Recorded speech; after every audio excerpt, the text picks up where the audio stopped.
Aujourd'hui, on va faire du poker, du jardinage, du bateau, on va aller en Égypte, on va faire pas mal de choses avec pas mal d'exemples sur cet outil qui est vraiment un outil pour vraiment dégrossir une composition. C'est l'outil de déplacement basé sur le contenu. Alors j'ai voulu vous montrer plusieurs exemples parce que c'est un outil assez difficile à manier. Assez récalcitrant. Alors il est très utile dans certaines situations, notamment celle que je vais vous montrer rapidement. Alors on va commencer par faire un petit peu de magie. L'outil donc de déplacement comment dire de l'outil de déplacement basé sur le contenu sert à déplacer des objets dans une image. Il se trouve ici dans le sous-menu donc, qui est accessible en cliquant sur le clic droit sur outils de correcteur. Donc il se trouve ici, outil déplacement basé sur le contenu. Voilà. Donc le principe c'est que on va venir sélectionner un objet. Voilà, ici on va venir sélectionner le livre qui est là par exemple. Alors on sélectionne assez grossièrement. Voilà, et on sait très bien qu'il va le déplacer et on va avoir une adaptation moyenne. Vous allez voir ce que ça va faire. On vient déplacer l'objet et ici l'objet a été déplacé. On peut le faire également avec les mains qui sont en dessous. Donc ici on n'a vraiment pas de... C'est vraiment du gros...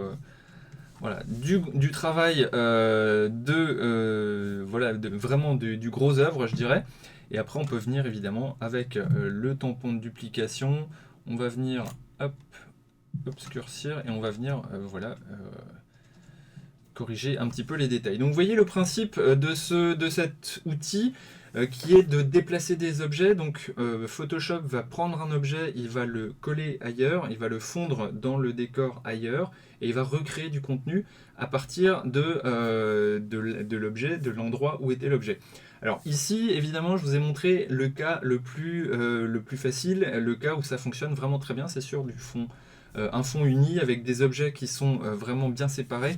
Donc ici, on n'a aucun problème. Photoshop arrive complètement à recréer du noir et à refondre ici sur fond noir l'objet en question. Donc voilà, ça c'est le principe de base. Je vais vous montrer maintenant comment on va pouvoir tricher au poker. Comment est-ce qu'on peut avoir, vous voyez ce jeune homme qui est super content, il a touché une super main. On va pouvoir l'aider à dupliquer ses jetons. Alors ici, on va sélectionner ses jetons. Alors je vais peut-être, voilà, je vais venir zoomer un petit peu ici et je vais venir prendre les jetons qu'il y a devant lui. Voilà, je sélectionne assez grossièrement. Ici, ça va fonctionner plutôt pas mal parce qu'on va les dupliquer, donc on va pas venir déplacer, on va les venir étendre. Et vous allez voir que ça va. Alors, je peux supprimer des endroits avec la touche Alt enfoncée. Ici, je vais affiner un petit peu, voilà, hop, la sélection. Et je vais venir déplacer les jetons pour les coller ici. Vous voyez ce qui s'est passé. Donc, on a eu une duplication des jetons. Ici, donc ça s'est déplacé. On ne les a pas déplacés, on les a étendus. C'est-à-dire qu'on a pris les jetons, la sélection, on les a recollés exactement au même endroit. Et vous voyez que j'avais sélectionné un petit peu de noir ici. Donc, il a essayé de les refondre un petit peu. Voilà, j'avais sélectionné un petit peu de noir là. Donc, on a une fusion qui est plutôt bonne. Hop, pardon. Voilà. Une fusion qui est plutôt bonne et ça permet d'avoir voilà, des choses qui sont faites assez rapidement. Évidemment, ici, pourquoi ça fonctionne bien encore une fois, c'est qu'on avait un fond qui était uni, vert, et on l'a déplacé sur un fond qui était de la même couleur. Alors ici, ça a encore bien fonctionné. On va voir dans des cas un petit peu plus particuliers. On va partir en Égypte. Ici, on a le sphinx qu'on va essayer de déplacer, par exemple. On va essayer de le mettre un petit peu plus bas ici. Donc on va venir sélectionner assez largement. Voilà, pour pouvoir le fondre après de manière sympathique dans le décor. On va essayer de le déplacer après. Donc voilà. On peut alors agrandir la sélection en appuyant sur la touche Shift majuscule. Hop. Voilà. Et on vient déplacer. Voilà, on va venir le déplacer par ici. Il faut voir, faut essayer de caler les endroits où on peut voilà, que Photoshop n'ait pas trop de travail. Alors ici, on va voir que ça va être compliqué. Vous voyez immédiatement pourquoi c'est compliqué. Parce que j'ai oublié ici de le mettre en mode déplacé. Donc je recommence, excusez-moi pour ce petit aparté. Donc je déplace ici le sphinx et donc on attend que Photoshop fasse son travail. Voilà. Donc ici, vous voyez qu'il y a eu Photoshop a bien recréé à l'endroit du sphinx de la matière, donc en prenant ici. En revanche, ici, on a quelque chose qui n'est pas tout à fait fini, quoique si on ne connaît pas l'image de base, c'est pas tout à fait inacceptable. Ici, on a également un petit peu de choses à revoir, donc il y a un petit peu de travail au niveau du tampon, donc on peut prendre un tampon, je ne vais pas le faire de manière super efficace ici, mais vous voyez le principe, on va venir avec le tampon, dupliquer voilà, les endroits qui mériteraient de l'être un petit peu mieux. Donc voilà. Donc ici on a les limites de cet objet, de cet outil de déplacement avec contenu pris en compte, qui est de faire bien attention quand même que l'objet qu'on déplace ne va pas se déplacer de manière trop importante, ni se déplacer sur un arrière-plan qui est vraiment très différent. Donc voilà pour la partie égyptienne. Alors, ah oui, je voulais vous montrer cette partie-là aussi. Comment faire déplacer un bateau et comment utiliser le tampon de duplication par la suite. Hop là, pardon, c'est l'un des avantages d'utiliser une souris. On fait des petits ronds des fois comme ça avec... Hop, alors là on vient avec Shift agrandir ici, améliorer un petit peu. Voilà. Donc on va utiliser l'outil de déplacement pour avancer légèrement le bateau. Ici, vous voyez, j'essaie de caler la côte au bon endroit. Et on va voir, et là, il va peut-être me recréer un autre bateau. Ouais, voilà. Donc ici, le souci, c'est que il a recréé un autre bateau, exactement ce bateau-là, parce qu'il a cru que c'était une texture. Donc il a pris la texture. Sinon, il a bien fondu la mer. Il a plus ou moins bien fondu ici le ciel. Alors ce qu'on va faire, c'est qu'on va venir avec l'outil tampon et on va le prendre en mode normal. Et on va donc choisir une épaisseur assez importante et une dureté complètement faible pour avoir des bords très doux dans notre duplication. Et donc ici, on va venir juste jouer voilà, sur les bords ici, hop, de notre sélection pour essayer de justement voilà, adoucir un petit peu tout ça. Donc voilà, ouais, ça c'est le principe de base. Alors évidemment, on va pouvoir hop, revenir également sur ici, hop, je vais venir avec une dureté un petit peu plus grande. On va venir dupliquer ici pour essayer de supprimer ce qui s'est passé ici. Voilà, la petite erreur de Photoshop. Donc ici, on est bon, on a réussi à avancer le bateau voilà, avec quelques tampons de duplication. Vous voyez avant et vous voyez, hop, maintenant. Donc on a avancé le bateau avec tampon de duplication pour ajuster voilà, les effets là où la texture n'était pas bonne. C'est vraiment les deux outils qui vont fonctionner ensemble.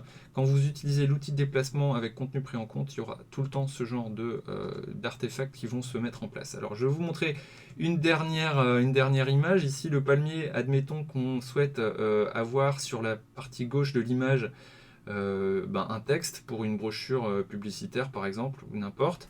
Ici, bien faire attention à prendre également l'ombre. Alors oui, j'ai une souris. Oui, c'est un petit peu compliqué. Hop, et je vais même sélectionner toute ma partie en haut. Voilà, je vais prendre toute cette partie-là et je vais lui dire de venir déplacer le palmier ici.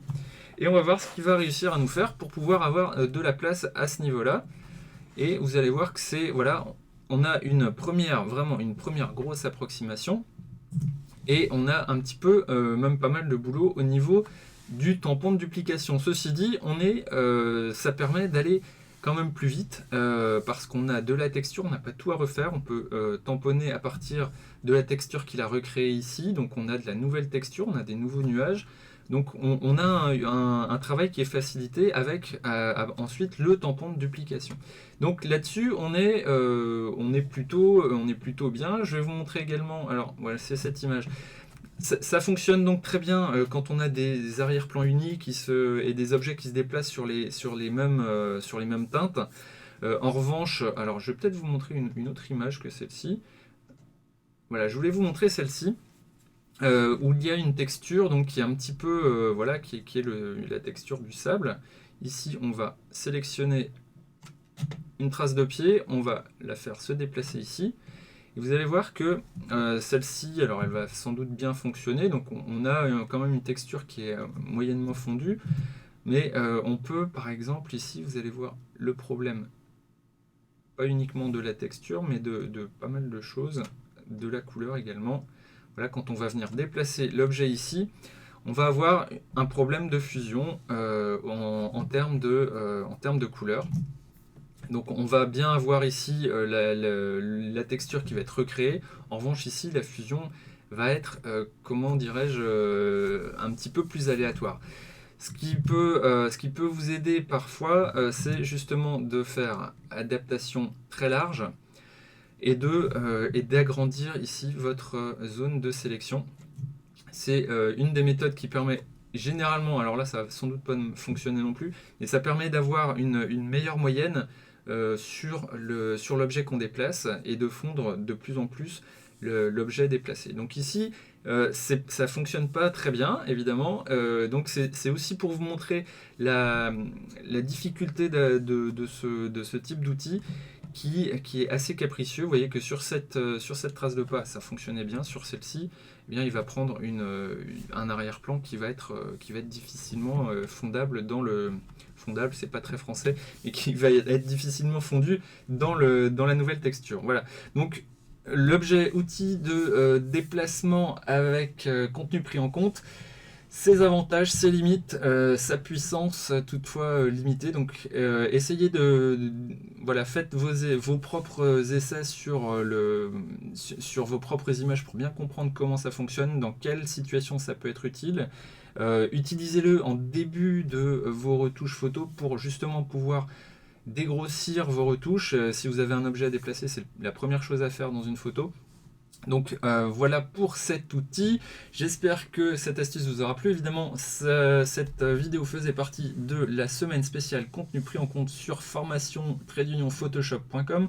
Vous pouvez vous abonner à la chaîne YouTube, youtube.com /lescréas et nous suivre également sur Facebook, facebook.com /formation Photoshop tout attaché. J'espère avoir de vos nouvelles dans les commentaires ou sur un des sites cités que je viens de citer.